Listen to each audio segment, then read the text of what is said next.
just a little off the top. Whoa, easy now. It's a little off the top. We're talking cut candidates ahead of week 4 because if we're making some moves on the waiver wire, especially if we're going to be getting some of these week early stashes, we got to make room for them on our roster. So we're going to do that by cutting some players. And we're going to start with cut 1, running back, gentlemen. Caleb Johnson, currently RB 113, was not active here in week number 3 after that kickoff blunder in week 2. And this is a guy a lot of people are spending 6th, 7th, 8th round draft capital on. Tank Bigsby hasn't done much with the Eagles so far. RB 89, they're still working him in there. Dylan Sampson, RB 28. I traded a ton for Dylan Sampson after week 1. I didn't think the Browns could possibly give this big of a workload to a guy in Quinshon Judkins who had missed the entire preseason, the entire training camp. But once again, proven the Cleveland Browns are going to Cleveland Brown. And Tyler Algier, RB 42. A lot of people are upset with him. He also was conceding carries late in that blowout loss to a third stringer. So I think people have question marks. Is he the true handcuff still, and what the situation there is in Atlanta? So we're cutting all but one of these running backs. Which one of these RBs, Eric, are you keeping on your roster for the foreseeable future? Cutting all but one? Yes. Oh, man. Of this lot, I'm keeping Dylan Sampson. I feel like that's a pretty clear position, right? Obviously, Quinshon Judkins looked absolutely electric, but now 3 weeks into the season, and we have 3 different Browns running backs who have led that backfield in touches, right? So we're talking about very small sample sizes in all of their regards. I also think that Dylan Sampson has a unique skill set in that backfield. So either a kind of secondary role has better line of sight for him. And, Quinshon Judkins is 1 game into this, right? I don't know if we can project this type of dominance in terms of his stranglehold on the opportunity as clearly as we can with some of the other guys that have a few people to get around in order to work their way into playing time. Steve, I definitely want to agree with Eric, just considering the lot I gave up to go get Dylan Sampson. However, there is the situation that he only saw a few touches here. No fancy points really scored for him. There's potential that, maybe they are just buttering up Jerome Forbes to see what they can get out on the market for him. But at the same time, maybe there's a Quinshon Judkins suspension coming. So a lot of mix and match pieces here in Cleveland. Are you also hanging on to Dylan Sampson or one of these other backs? I'm holding on to Tyler Algier. Instead of, listen, in a blowout loss, Algier is a big part of their offense, right? Like, they're not going to risk rolling him out there, getting him hurt in a game that's lost already. Like, that's not what a handcuff does. And he's not really a handcuff. He's much more of the David Montgomery to Jahmyr Gibbs than he is like a true handcuff kind of guy. So, like, Sampson's, it looks like he's being phased out. I don't think Tank Bigsby's ever seeing the field again for the Eagles. He was like muffing kicks all over the place. He looked awful. And Caleb Johnson, it just doesn't look like this is going to be a year for him to do really much of anything. Yeah. And they don't really need him to, because Gainwell and Warren look fine. It just doesn't seem like Tomlin trusts him. Tank Bigsby's just not very good, apparently. And Dylan Sampson, I don't really invest in Cleveland Browns all that often. Just because, no thank you. And Algier has a proven track record. This is a guy who has had 1,000-yard rushing season. True.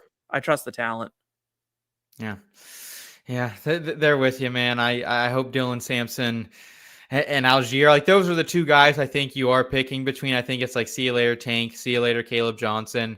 Algier, you got to hold on to just in case anything were to ever happen to Bijan. He's going to be an RB2 candidate, if not better. And if you don't want Algier on your team anymore, you don't have Bijan, go offer him to the Bijan manager, maybe see what you can get, even if it's like some scraps. But I want to hold on to Sampson for a couple more weeks. I'm not willing to let go quite yet. That week 1 performance was quite nice. We got Angie checking in saying, good evening, fellas. Angie. Hi, Angie. What's up, Angie? Great to see you. A little typo action going on there saying, not UGG, LOL. My phone added that. No worries there, Angie. And I wouldn't blame you if you did say UGG, because some of these players we're talking about, these cut candidates, I feel that. I feel the UGG.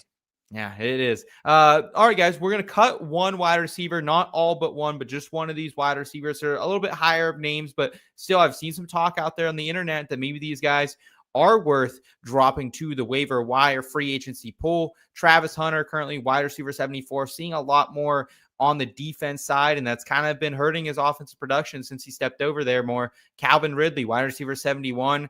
it looks like it's really up to him, and Alec Ayomanor is going to be the 1A, 1B option potentially there in Tennessee. Calvin's still seeing the targets. Alec, the talented rookie coming out of Stanford, still seeing more of the production. Jerry Jeudy, wide receiver 61, had a decent week 1 and 2, but really shoddy week number 3 in that Cleveland win over Green Bay. And then Jaden Higgins, wide receiver 95, currently the rookie for the Houston Texans. Top 35 overall. Draft capital hasn't been enough to get him on the field over someone who I don't. Is he a Jag? Like is Xavier a Jag here, Eric? Like I don't want to say that, but is he a Jag? I mean, he's like the Justin Watson in this offense, which is ironic because we went out and acquired and brought in Justin Watson. So we also have Justin Watson and Xavier Hutchinson. He's kind of like the sacrificial X type for the Texans pass catchers. I don't want to be rude, but that's kind of how I view him as well. And so, Steve, cut one of these wide receivers: Travis Hunter, Calvin Ridley, Jerry Jeudy, Jaden Higgins. Is Higgins the obvious name, or do you think it's like worth the stash of holding on? No, it's not, because like even if he gets on the field, what are you getting? It doesn't look good. It's not like you're excited to have the Texans wide receiver 2. Go pick one of them now. You know what I mean? Like, you don't want them. They're also on the waiver wire, so their wide receiver 4 or 5 or whatever he is should be there with them. Yeah, but what about you, Eric? Yeah, pretty clearly Jaden Higgins, right? He's on the field for less than half of snaps, right? He's only running a handful of routes every game. It's like 12. Why? Will that change though? Like, what are they doing, man? They used 2 of their first 3 picks on wide receivers, and they wonder why their offense sucks because they're not using them. Maybe he's cheeks. Yeah, I'm less inclined to say that he's cheeks. I'm more inclined to say that this offense on the whole is cheeks.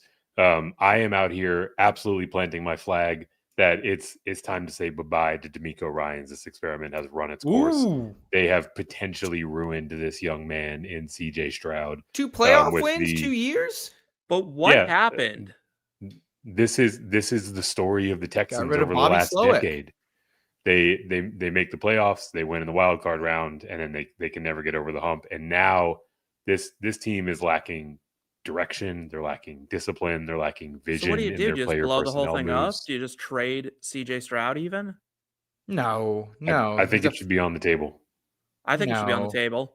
I think it should be on the table. He's a franchise quarterback. I think he is. I mean, we also have gone into this conversation a few minutes without mentioning this offensive line. It's bad. It's really bad. We thought it's actually better than it was last year. They're slightly below average instead of the worst unit in the entirety of the league. He looks checked out is the problem. He just doesn't look like he wants to be there. He looks broken. He looks like a young quarterback who's had to learn 4 systems in 3 years and has had some of the most pressure in his face in the history of the NFL, right? Like I'm the Texans fan in me is Carr optimistic all over again. that they turn it around. But that is not the question as to whether or not I want to get out the pitchforks and call for the firing of much of the Texans staff. And instead, the answer is Jaden Higgins barely on the field and going the wrong direction because Christian Kirk returned last week and immediately played 67% of snaps. So his opportunity is going to be pretty droppable sparing. in 12-team leagues then? Yeah. Droppable in 14. 14? Yeah, 14s. 16, you're hanging on 16, right? Yeah, there's not better. It gets gross out there. Okay.